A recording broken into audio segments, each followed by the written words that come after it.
The cause of the hardship in the country is one question that nobody can answer. Why the economic hardship? Why the suffering? Why the hunger? Why does it seem like things are getting worse instead of getting better? Could it be the government or na man they do man? Who is causing this hardship in the country? Akpabio has come out to say that this is not the cause of the current administration, but is as a result of bad administration in times past. Really? Is it that there is no form of guilt for this administration? Are their hands actually clean? Has Tinubu not caused more harm than he met on ground? Hello listeners, welcome to another episode of News Analysis, where we take you through trending issues and where we dissect current happenings. On today's episode of News Analysis, Godswill Akpabio, the Nigeria Senate President, has come out to say that the current economic hardship in the nation cannot be blamed on the administration of President Bola Ahmed Tinubu. Now, according to Akpabio, he said the challenges Nigerians face today are a cumulative result of years of maladministration and not a consequence of the present government's policies. Well, that's not new. A lot of administrations, a lot of politicians, and a lot of analysts have actually come out to say the same thing, that we can't actually blame Nigerians' current suffering on the few years Tinubu have spent in power.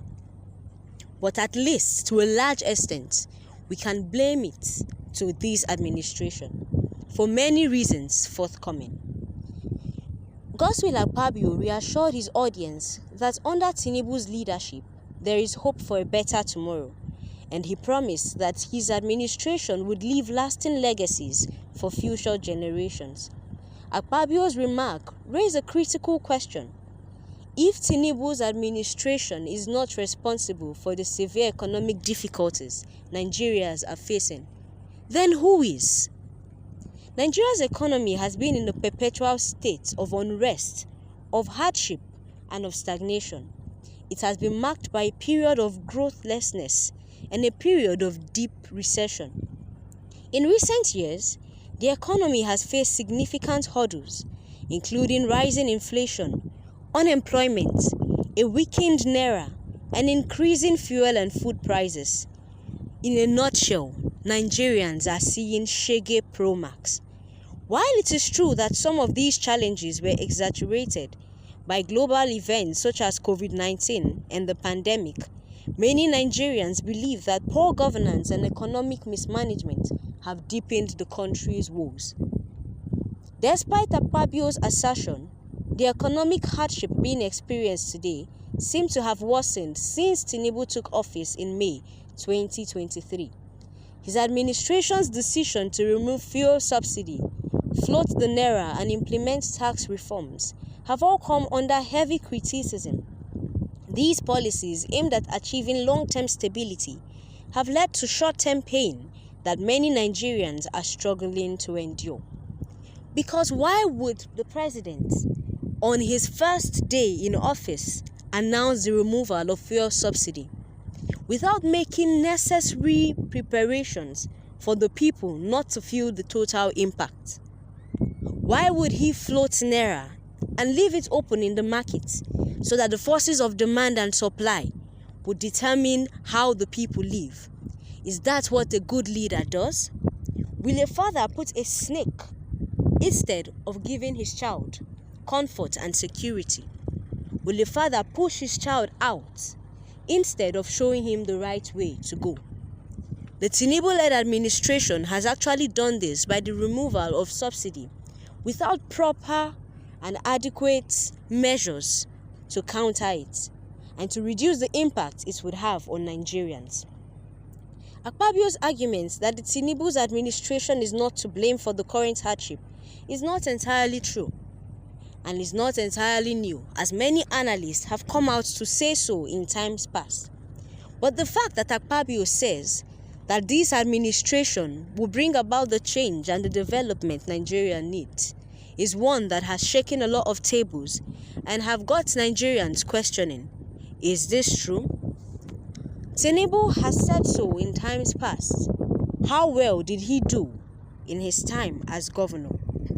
And how well has he done, judging from how far he has been on seats? If Akpabio's defense of Tinubu holds water, then should Nigerians be blamed for this suffering? If we shouldn't blame the government, who then are we to blame? In fact, one argument is that previous administration, particularly under former President Goodluck Ebele Jonathan and Muhammadu Buhari, failed to capitalize on periods of oil bloom and to diversify the country's economy to strengthen its economic ways. If truly we are to hold Akpabio's word for it, should we count on Tinubu? How far has he led us in the past administration? In the years he has spent in power, we have seen no significant change. As hardship keeps getting worse, people are almost eating their hands. Nigerians are almost at the state of boiling their children to eat because the hardship keeps increasing. The prices of goods in Nigeria, once they go up, never come down. Now, how is that a step to a better future? Akpabio should rest.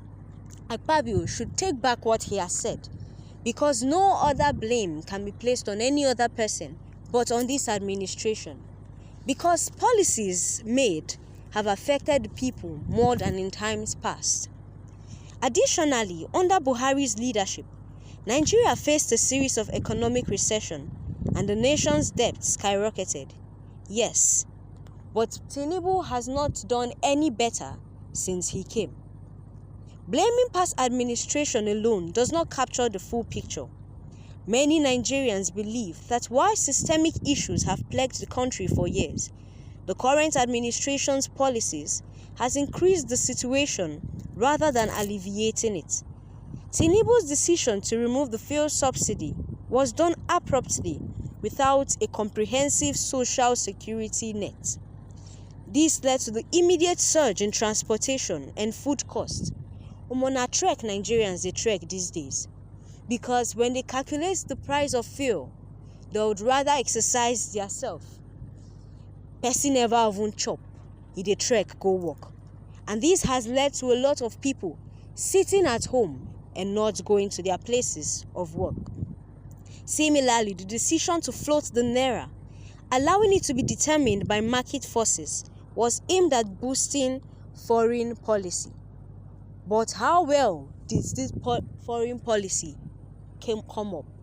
However, it has led to a sharp devaluation of the naira, further increasing the cost of imported goods and services. Critics argue that the problem with this policy is that safety implementations were not put in place.